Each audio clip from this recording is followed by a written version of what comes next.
Hello, hello. It is Carmen here with Mako, and today we are going to review an application technique for using our stroke and coat glazes in design at Cone 6.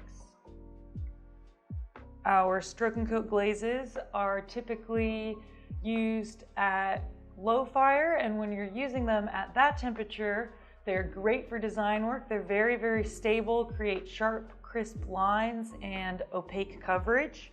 When you're firing them to Cone 6, there can be some variation in the results with the pigment as well as the performance. So if you check out our bottle of stroke and coat here, we do have mid-range color results listed on the label. This particular one has no change. And we also have photos of our Cone 6 color results on our website. So if you want a visual to see how colors change at that temperature, you can check out our website there. That doesn't tell about necessarily the performance differences that can occur. So that's strictly for color reference. And then there will be some variation with performance when you're firing them at Cone 6. So here I have a great example of what happens when you're layering stroke and coats. So on this tile here, I applied 3 coats of SC16, so our cottontail. And then I applied 1, 2, and 3 coats of our Blue Yonder on top of that. So you can see it didn't move a lot, but if you're creating design work, this is not gonna do. It's gonna be blurry, your color is gonna get distorted. So this is what happens when a lot of the time when you're layering stroke and coat over stroke and coat. And then on the back here, I have clear glaze applied over stroke and coat. So this smiley face was done with Sunkissed.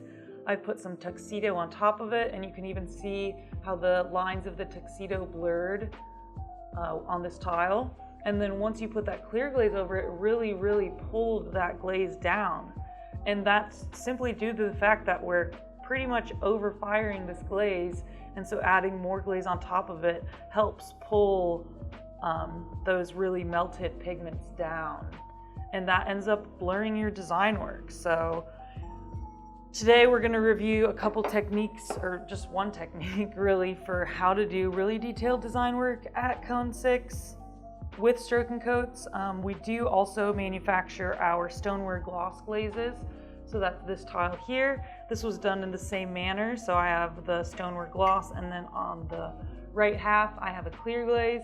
You can see the stoneware gloss stays very stable, so it's great for layering at Cone 6 if you don't want to do this really tight technique here. And then I have gloss over gloss here, and then gloss over stroke and coat here. So you can see even the stable glaze being on top of the stroke and coat still affected that product here. And then this is where I have stroke and coat over a gloss glaze. So this is kind of interesting. So since the base was stable instead of the top coat being stable, you don't necessarily have that same mobility that you get if you have the base be less stable. So today what we're going to be doing is basically using wax resist to create the line work of the design, and then we're going to be filling in with stroke and coat. So I have a couple examples here. We're going to be doing a bit more simple of a project just for video's sake to showcase the technique, but you can really do anything with this. So this mug here is how I created just like actual objects and designs. So first I'm painting my lines with the stroke and coat, I wax resist it, and then I fill it in using more stroke and coat. So here I have a little bit of stroke and coat layered, but it's very slight and thin. So the thicker the glaze, the more mobility that's going to happen. So if I'm applying thin stroke and coats, a lot of the time they'll be stable enough that they're not going to move. You can maybe see it on the garlic here. And then this I resisted. So I don't have anything layering aside from these little washes that I put on top of these pieces here. because otherwise I end up with it blurring. And then here's one I had a lot of fun with. I was originally going to make the video with this one, but then I realized I need to do a more simple design. So the same thing here, I painted my lines on, I did wax resist, cleaned up the lines, and then I filled them in. So this is all stroke and coat, and then on the outside here I'm using our stoneware glaze root beer. And these were both fired to cone 6. So let's go ahead and get started on the project.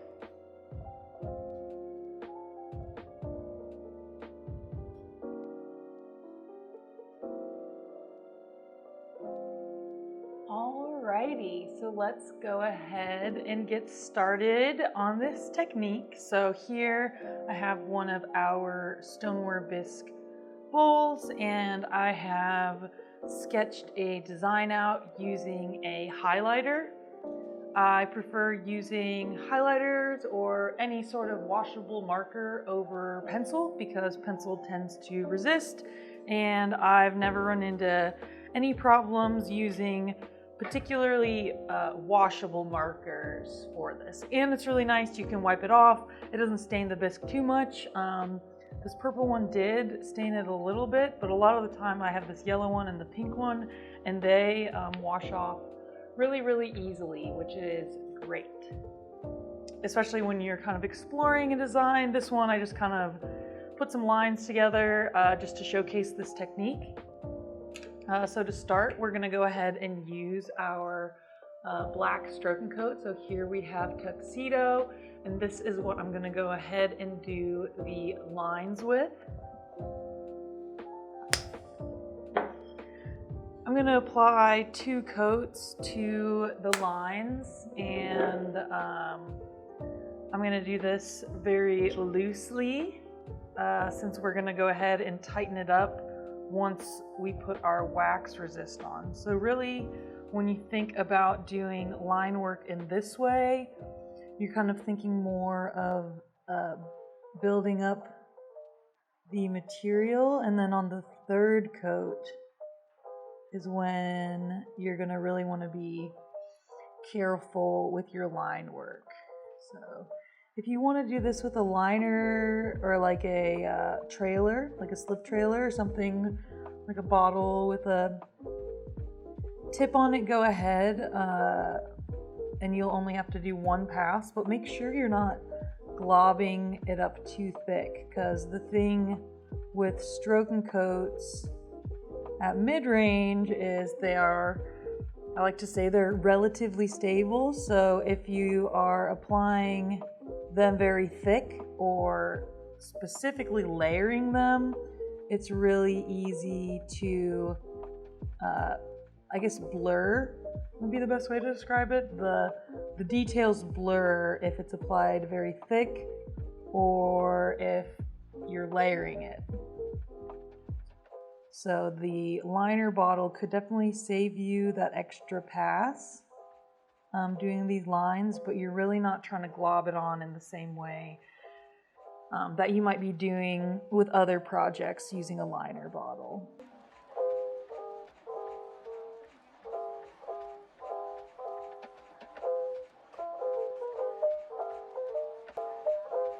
And I'm going to be really loose with this application. It's really nice, can save you some time.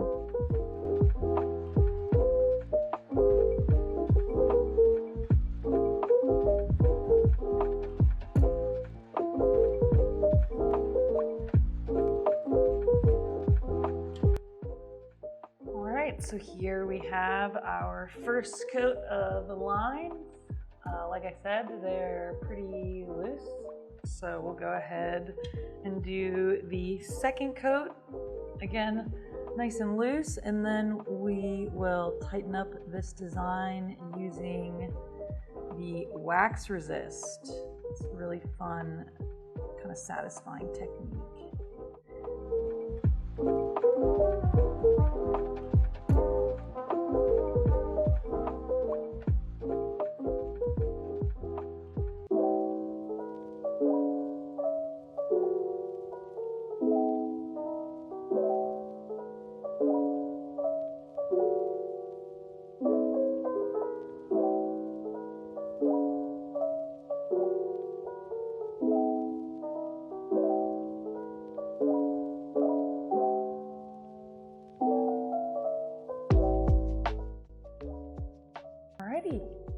Great, so we have our 2 coats of line work on here using the Black Stroke and Coat Tuxedo.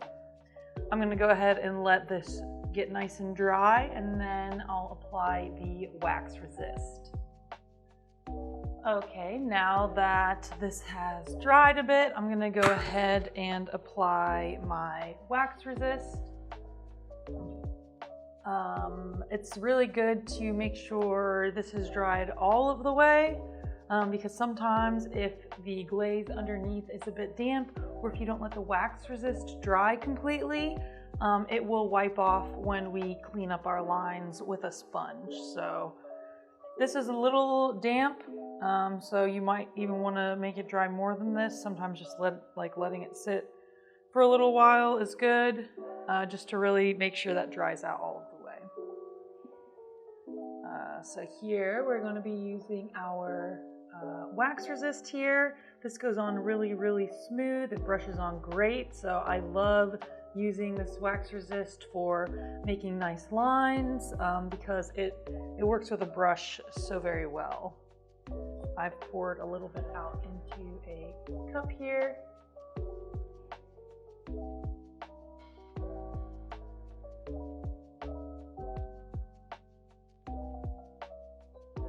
And we just need to do 1 coat. So I'm going to go ahead and carefully apply this.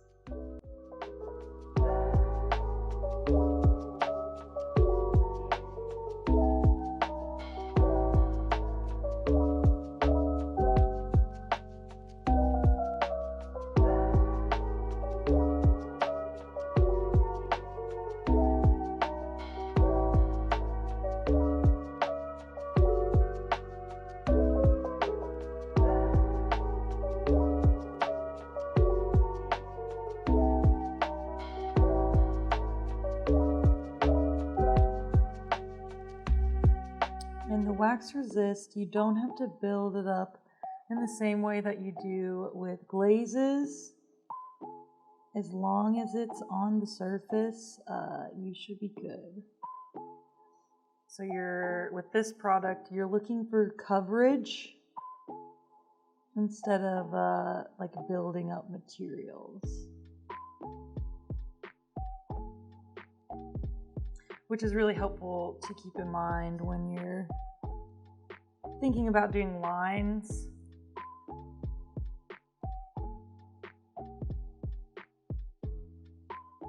You don't have to be quite as fussy about the line work that you're making here.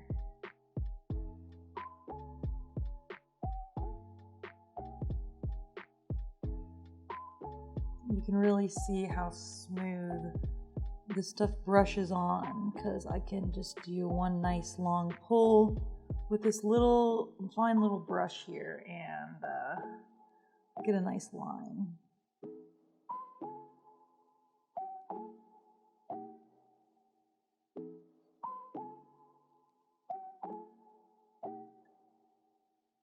So smooth.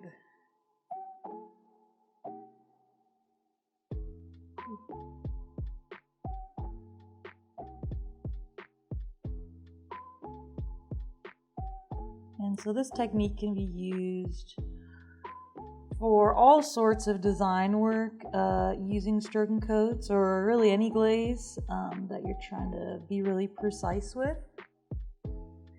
This was just a quick little design that I threw on there.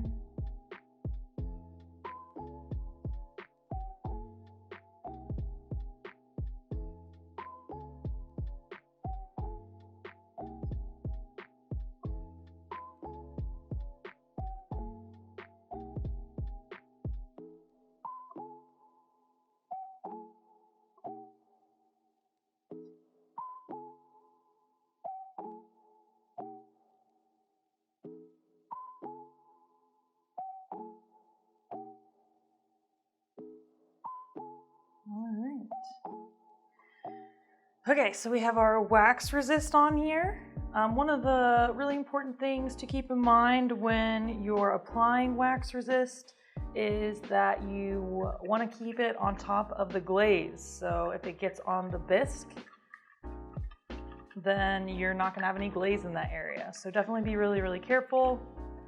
This wax resist can come off if you scrub it with some hot water. So that would be kind of like a redo situation. So you'd want to kind of wipe off your entire design, because wiping off a section of it with hot water and a sponge is really, really difficult. So that would be a total redo. If you happen to have some in an area where you don't want it, you can go ahead and scrape it off using a little metal cleaning tool or a needle or something like that. And that should help remove it in that one particular area. Like, let's say I just went over on the line here a little bit, which I think I did, but I can't really see it. So we're just gonna go with it. So I'm gonna let this dry a little bit more so it's not tacky, and then I will hit it with a sponge. All right, so once the wax resist has set up so that it is no longer tacky, you can go ahead and we are going to hit this just with a sponge. So I've got my bucket of water here, and I like to kind of like tap and swipe and not scrub necessarily, because you don't want to remove this wax resist. So it can remove if you are wiping it off while it's still damp, or if the underlying color was still damp, it'll wipe off a little bit easier on accident. So like where the wax is, it's easy to remove if there's anything that's damp. So just make sure it's nice and dry once you've applied everything, and it'll kind of prevent you from removing more than you want to. But I found kind of like these quick little swipes are really helpful rather than just full scrubbing motion, because that doesn't take it off quite as quickly, because we are kind of trying to move quickly here, because when you're using the sponge on the surface, you are saturating it. So once that surface is saturated, it is really easy to wipe it off again. So you're kind of wanting to move quickly to avoid removing more than necessary, because we just want to remove the glaze outside of the edges of our lines.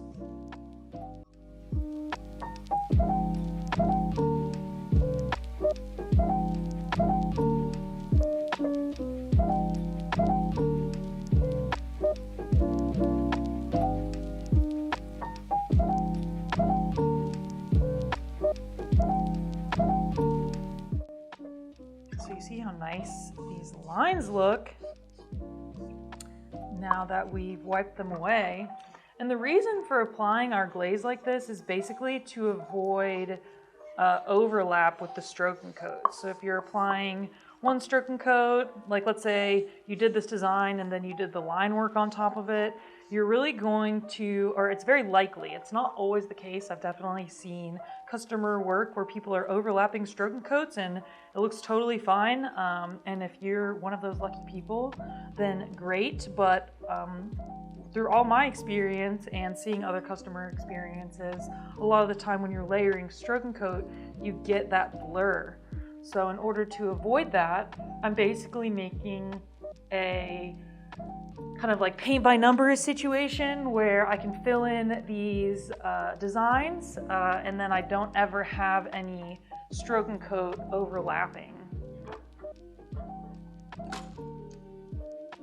which will keep the stroking coat nice and vibrant and not interacting with any other glazes since it's on its own. So we can go ahead and just fill in this stroking coat design here. So I'm going to be using some hot tamale here for one half, and then I'll probably use fruit of the vine for the other half of the bigger design. So hot tamale or any reds or orange colors in our stroking coat line, these can get a texture if they're applied too thick. So when I'm applying these, I like to try to apply it nice and even and just do 2 coats. So 2 coats with an even application with these glazes will produce great results. If you do notice, you get a bit of a surface texture with any of our stroke coats, but particularly the reds and oranges, then you just need to apply it a little bit thinner. So with this, I find it easiest to just kind of butt my brush up against the line. Sometimes if you go over the line, you end up with little drops on the line, which you'll then want to clean up. And this script liner works really, really great when I'm doing design work, because I can get the glaze up in these corners, but it plumps up really, really well, so I know I'm applying a good amount of glaze onto the surface. So I'm just going to go right in with the second coat. That first coat dried by the time I was done with all the sections. So I am going to have to go in and clean up these lines a little bit. I like to use a wet brush to do so. If you don't want to do this at all, you could also perhaps thin the stroke and coat a little bit with water, and then maybe do 3 coats that you brush out really well, and the little bit of extra liquid in that stroke and coat will really help it resist on the surface. All right, so once I have 2 coats there, I'm just going to kind of hit these edges with a wet brush. And if I do it while the glaze is wet, it's way easier to take care of than if I wait until the glaze is dry, because then I'll have to kind of scrub it off. Whereas now, if I just kind of touch it with that liquid, then it just repels itself, which is very helpful.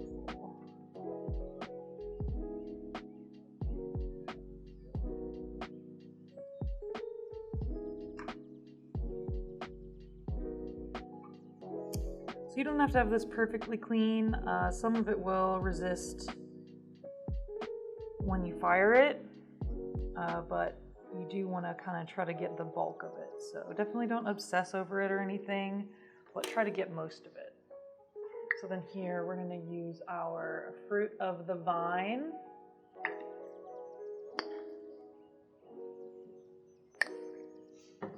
So here we'll do 2 coats as well.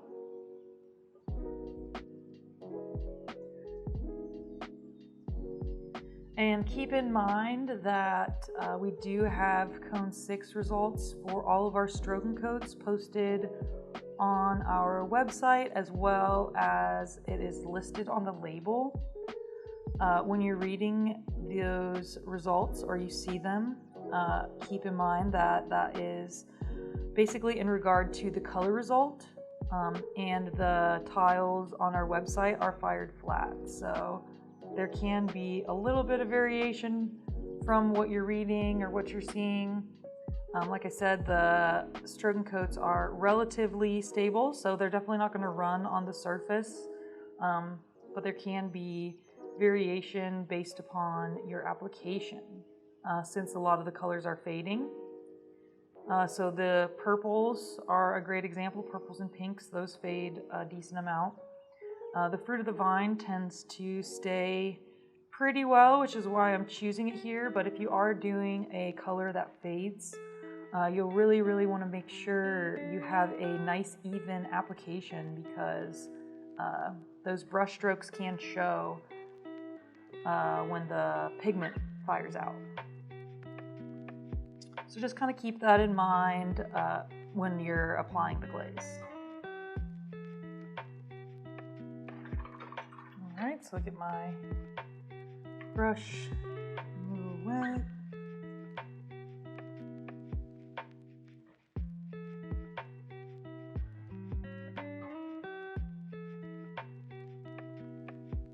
And I'm actually just going to go ahead and fill in these little spots here with tuxedo. I was thinking about putting a color there, but I kind of just want it to end up being kind of shaded.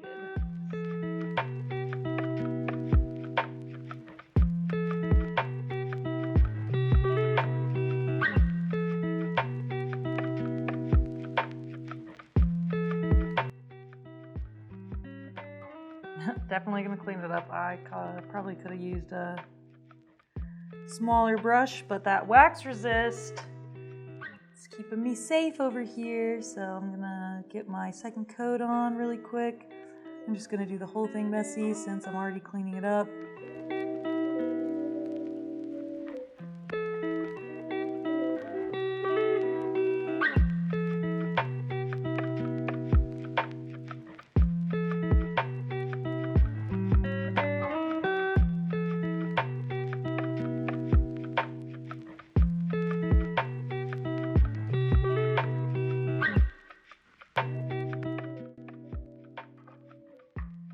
And finally, I'm going to be putting glowworm around the outside.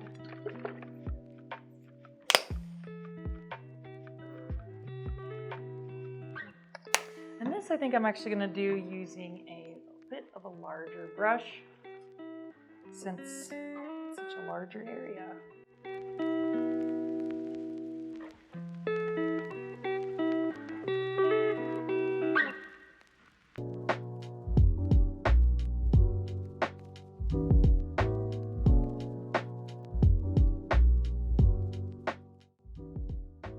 I know that this isn't some like crazy project design. I do have some that I've showcased that have a lot of details, like in the beginning of this video. This is just here to kind of explain how this technique works. Since you guys like your videos, it's definitely super helpful when learning different application techniques. So I just figured we'd get this out there so that everyone could have a great visual reference for doing this technique. So I'm gonna take this and fire it to cone 6. Probably just put our black gloss stoneware glaze on the outside and maybe a little bit on the rim. Nothing crazy. We're just trying to showcase how this technique works so that you can use your own design with it. All right, so I'll just actually clean this up a little bit.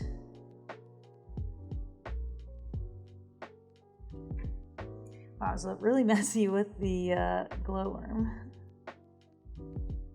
Got it over here.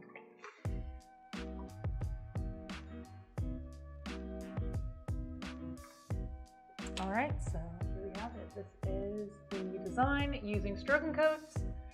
We're gonna go ahead and fire it to cone 6, and hopefully it looks just like this when we're done.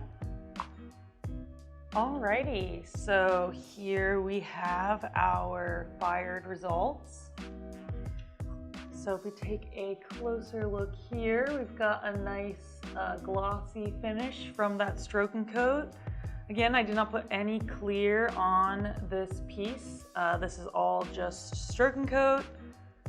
Our lines came out really, really nice. And then we can see the color looks great. We don't have really any movement aside from right here on the rim.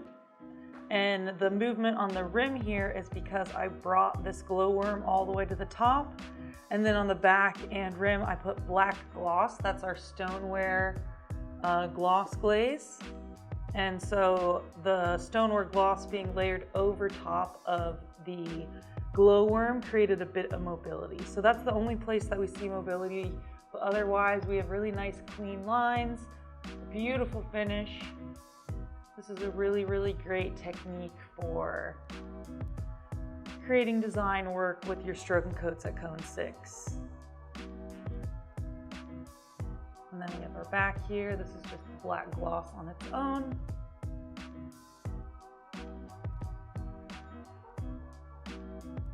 So there you have it. I hope that you can incorporate this technique into your studio practice if you're looking to do design work at Cone 6 with your stroke and coat. And yeah, so thanks so much for tuning in today. Please leave any comments or questions for us. And as always, make it Mako.